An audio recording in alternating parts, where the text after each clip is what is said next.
sukulon ug kasing kakasing.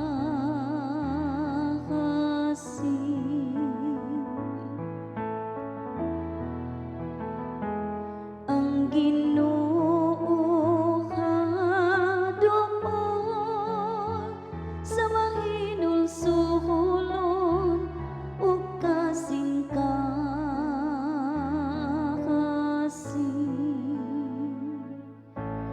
Ang Ginoo nakigharong sa mga nagbuhat ug dautan aron mapapas ang ilang handumanan dinhi sa yuta.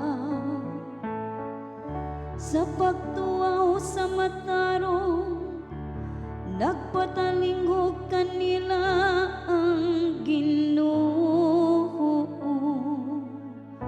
ug sa tanan nilang mga kalisdanan giluwas niya sila.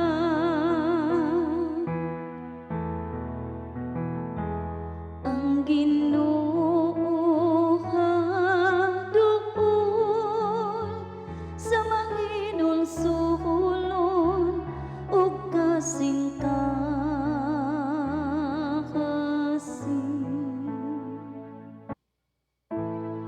Ang Ginoo kaduol sa mahinul sulon ug kasing-kasing ug luwason niya ang mga naguom.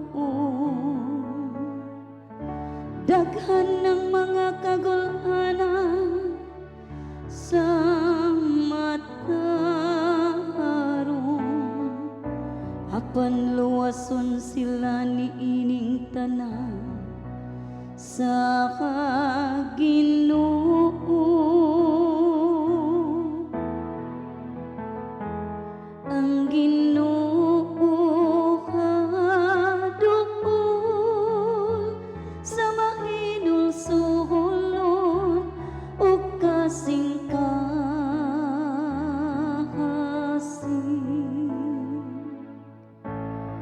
Bantayan niya ang tanan niyang mga bukog, walay usa kanila nga mabali. Luwason sa Ginoo ang kinabuhi sa iyang mga sulugoon, walay makasala kanila nga mudangop kaniya. Ang Ginoo kaduol sa mahinul sukulon ug kasing